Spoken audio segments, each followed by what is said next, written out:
Imagine ser um caçador de monstros, alguém que encara o perigo todos os dias, arriscando a própria vida ao lado de companheiros que juraram proteger o mundo ao seu lado. Você enfrenta o desconhecido, mergulha nas sombras, tudo isso para que outros possam dormir em paz. Mas no fim, são os mesmos companheiros que, consumidos pela ganância, cravam a lâmina nas suas costas. A traição sempre vem de quem você mais confiava, e enquanto você sangra, percebe que tudo aquilo pelo que lutou está desmoronando diante dos seus olhos. Os ideais, os sacrifícios, os sonhos se perdem no vazio. É nesse cenário de dor, desilusão e desespero que essa história começa. E quem vive esse pesadelo é o nosso protagonista, o Wan Su-ho. O protagonista já estava exausto e quase no fim, pois estava muito ferido e envenenado. E enquanto encarava aqueles que um dia ele chamou de companheiros, ele pergunta o porquê. É nítido que cada palavra dele é uma luta contra o tempo, cada respiração um desafio, pois a morte já se aproxima, silenciosa e inevitável, apenas aguardando o momento certo para arrastá-lo para o fim. E o primeiro a responder o questionamento do nosso protagonista é Alex Morgan, o guerreiro do grupo. Ele diz que o protagonista, mesmo com a espada quebrada, ainda tenta agir como Durão, e que ele deveria ter aceitado a proposta e se unido a eles, e finaliza dizendo que os servidores públicos são realmente muito teimosos. Suzuki Endo, a maga do grupo, diz que não importa o quanto ele seja chamado de Deus da Espada, o talento inato é algo completamente diferente, finalizando sua fala dizendo que sempre odiou homens que usam ternos. O Wan Su-ho, já muito infectado pelo veneno, começa a cuspir um líquido preto, que provavelmente é seu sangue misturado com o veneno. E novamente ele exige aos outros membros do grupo que respondam por que estavam fazendo aquilo. Isabela, a healer do grupo, diz que já não tem mais jeito, afinal, ele foi o único que se opôs à operação. O protagonista questiona se eles não têm vergonha, afinal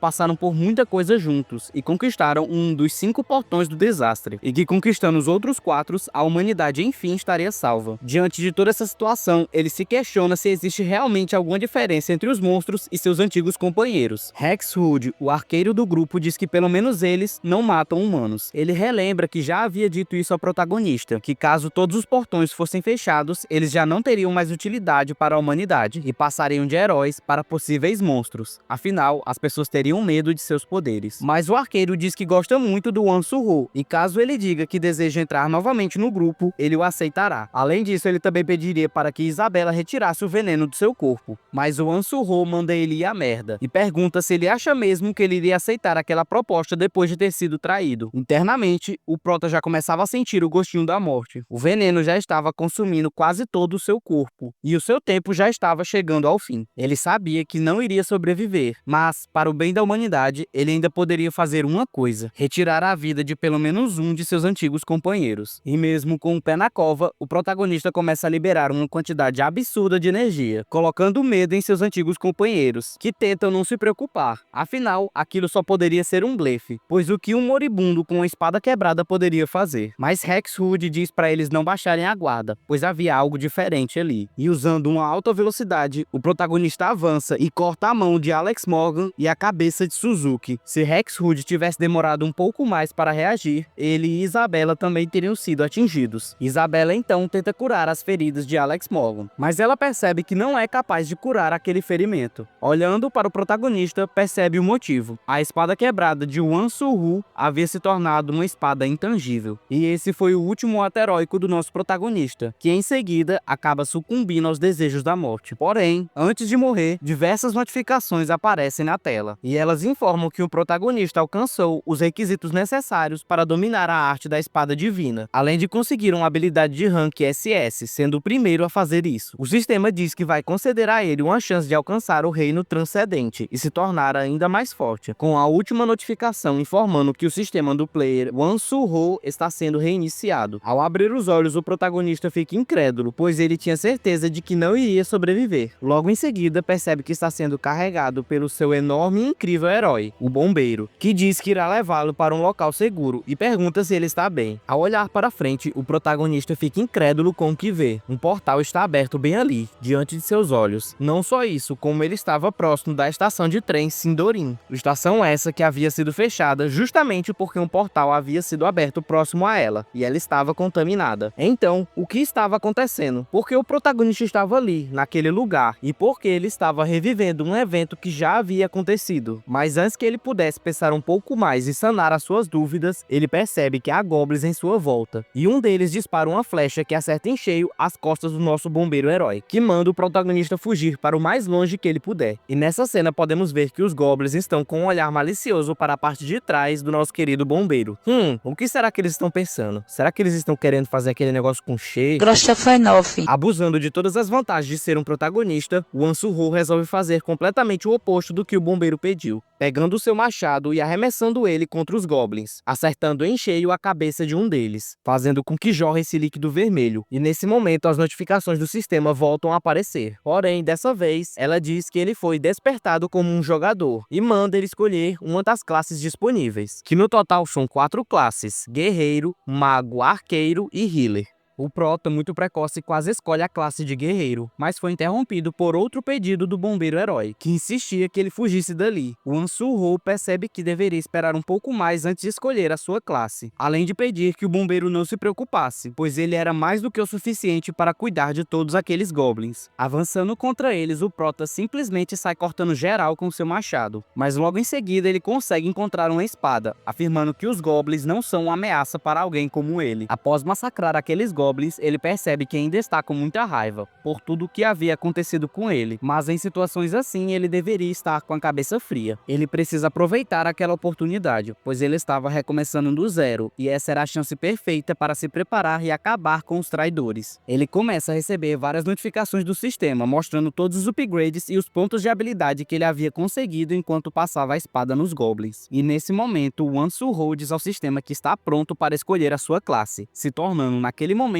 um healer, ou, caso prefira, curandeiro, caso você não manje dos inglês. Tirando um pouco da sua atenção, o nosso bombeiro herói pergunta se ele era um player, e ele confirma que sim, enquanto caminhava até o bombeiro para curar a ferida dele, com suas novas habilidades de healer. E então ele pega sua espada e diz que vai conquistar o portal, deixando o bombeiro em choque, pois um healer jamais deveria entrar sozinho em um portal, mas o protagonista o acalma, informando que está tudo bem. E olha essa pose, meus amigos, o cara é muito brabo. E entrar dentro desse portal sozinho é uma ótima chance para ele upar o seu nível, pois mesmo antes de escolher sua classe, ele já ganhou muitos pontos enquanto acabava com aqueles goblins. Além disso, as habilidades conquistadas com base no talento do jogador podem ser usadas livremente, independente da classe que for escolhida. Portanto, se uma pessoa tem afinidade com espadas, mesmo que ela se torne um healer, conseguirá ganhar pontos e habilidades com aquele armamento, apesar dessa situação não ser muito comum. Ele também se lembra de que a Isabela não é essa Isabela aqui. A luz do Espírito Santo, Isabela, também começou como a luz da cura, e que se ele sempre tivesse sido um healer, poderia ter curado suas feridas e dado um fim em todos aqueles traidores. Então agora, ele se tornaria um espadachim e um curandeiro. E é por isso que essa oportunidade é perfeita, pois ao entrar naquele portal ele teria uma chance única de subir muitos níveis e ganhar vários pontos de habilidade. Entretanto, ele se recorda de que aquele é um portal de premonição imprevisível, portanto não dá para saber o que estará esperando ele do outro lado. Além disso, na sua vida passada, ele quase foi de arrasta quando entrou naquele portal, porém dessa vez tudo seria diferente.